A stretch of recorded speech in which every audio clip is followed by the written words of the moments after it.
A Casa das 6 Mulheres. Não é novela. Até porque a novela eu acho que era a Casa das 7 Mulheres, né? Essa é a Casa das 6 Mulheres. Silvana e suas 5 filhas.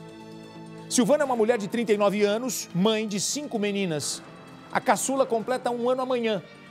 A filha mais velha, Silvane, ficou preocupada porque a mãe parou de responder as mensagens e a Silvane saiu procurando pela mãe. Não acha, não encontra, foi a polícia. Elas moram em Itanhaém, litoral de São Paulo. E a filha não encontrou a mãe, buscas passaram a ser feitas, 2 dias de angústia até que a procura por Silvana acabou de forma trágica. Ela foi encontrada morta num terreno perto da casa onde vivia. O corpo estava num carrinho de mão usado pelo assassino na ocultação. A polícia foi até o local e encontrou uma prova muito importante. A polícia encontrou ao lado do corpo, neste carrinho, um celular. E o celular não era da Silvana. Sabe de quem era? Do ex-marido dela, Rogério. E ao lado um boné que ele costumava usar. Tudo isso nesse terreno, onde o corpo foi localizado. Depois disso, que a polícia descobre que o celular é dele, Rogério, ele não foi mais visto, ele não foi mais encontrado. Ele está sendo procurado neste momento pela polícia, a polícia quer ouvi-lo. A filha da vítima revelou que Rogério, num acesso de fúria e ciúme, já incendiou a casa de Silvana com as filhas lá dentro. Mas elas conseguiram escapar. A Lívia Zúcaro foi até lá, o litoral paulista, e vai contar essa história. Hugo Astelli levantou uma questão aqui, muito interessante. Este homem precisa ser ouvido pela polícia. Se ele tem alguma relação com o crime, ele deixaria o próprio celular no local onde ele deixaria o corpo? Rogério tem alguma participação ou estão tentando armar para ele? Querem colocar a culpa nele. Reportagem na tela, assista comigo. Uma mulher batalhadora, mãe de 5 filhas, vítima de um relacionamento conturbado. Era um relacionamento perturbador, onde ele não aceitou o término, seguia ela, ficava atrás dela. A união de 2 anos teve um final triste e violento, que tentou ser ocultado pelo assassino. Estamos chegando em Itanhaém, litoral sul de São Paulo, para contar a história da Silvana, ela que conheceu Rogério há cerca de 2 anos. Relacionamento com um filho que faz 1 ano agora. De repente, Silvana some, é encontrada morta. Ela teve o cadáver ocultado pelo assassino. O principal suspeito, o ex-marido. Nossa equipe acompanha agora a história dessa mulher batalhadora que acabou sem vida depois do término de um relacionamento. Era uma sexta-tarde quando Silvana passa a não receber mais ligações. A filha mais velha, de 21 anos, começa a desconfiar do que pode ter acontecido. 2 dias depois, ela recebe a notícia. Silvana foi encontrada morta. O corpo estava em um carrinho de mão.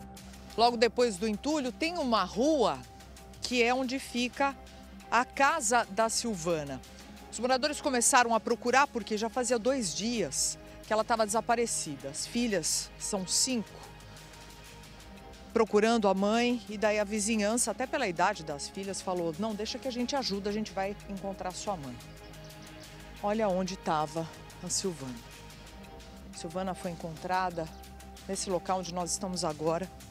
O corpo dela estava em um carrinho de mão, que mostra que o assassino fez esse caminho onde a gente está. Tem um caminho aqui no chão para tentar esconder o cadáver da Silvana. Você vê essa casa aqui do lado, que o Adriano está mostrando para você? Pouco tempo atrás, esse ex-inconformado, segundo a família, veio até aqui e ateou fogo nesse local, já na primeira tentativa de matá-la. Silvana morava a poucos metros de distância do local onde o corpo foi encontrado. A causa da morte da Silvana é traumatismo craniano, mas a filha esteve aqui no local e conseguiu constatar que a mãe foi muito machucada aqui. As filhas, 3 pelo menos, moravam com ela, meninas jovens de cerca de 10 anos. Uma delas disse que acordou no dia seguinte, viu uma marca de sangue e não encontrou a mãe. A casa da Silvana fica perto daqui, são 2 casas de distância. e de repente ela começa a procurar, liga para outra irmã, a outra irmã diz, olha, vai para casa da tia. A irmã já pensando que algo pudesse ter acontecido. Ela liga para os vizinhos que começam a fazer buscas e 2 dias depois, a Silvana é encontrada nesse local onde nós estamos. O assassino tentou ocultar o cadáver, mas a população conseguiu encontrar mesmo nesse local de difícil acesso. E depois de ter cometido o crime, ele fugiu daqui. As primeiras informações dão conta de que a família dele se mudou para Praia Grande, bem do lado aqui de Itanhaém, e ele poderia estar tendo abrigo nesse momento da família dele. As suas irmãs ouviram alguma coisa naquela noite? Não, elas falaram que quando foi dormir o rádio estava ligado e minha mãe estava se movimentando. Minha mãe tinha costume de ficar mexendo na casa, elas ainda estavam em obra e elas foram dormir por volta das 10 às 11. A vítima já havia se separado de Rogério, mas, segundo a família, o ex-marido não aceitava o fim. As ameaças eram constantes e muitas vezes Rogério pegava a bebê que teve com Silvana à força. A menina está escondida pela família. Onde ele via a filha dele com alguém, ele tomava e levava para a mãe dele. Então era muito conturbador. E ela não falava pra gente o que acontecia, a gente tentava se aproximar, ele tinha ciúme de nós filhas, do genro, da família. Então isso ela foi se isolando, então a gente não tinha muita informação. Pistas foram deixadas na cena do crime. A primeira é o celular de Rogério. A segunda, um boné que ele costumava usar e que já foi reconhecido. O celular de Silvana ainda não foi encontrado pela polícia. Ele já foi visto por denunciantes pela rua, mas ainda não foi capturado. E as diligências iniciais apontaram como principal suspeito da morte dela o ex-companheiro, já que havia uma relação conflituosa entre eles. E nós estamos no aguardo dos laudos para a conclusão do inquérito. Que ele paga por isso, porque o que tudo indica foi ele. Eu tenho certeza que foi ele. E a gente sabe que não vai trazer ela de volta, mas que a justiça seja feita, né? Porque ninguém merece uma morte desse jeito. Ninguém merece passar por isso. Olha, ele é o principal suspeito porque tinha o celular dele ao lado e um boné dele. Mas a gente levantou aqui essa questão. O cara vai cometer um crime, vai deixar o próprio celular? Talvez ele tenha entrado em pânico também e fugido.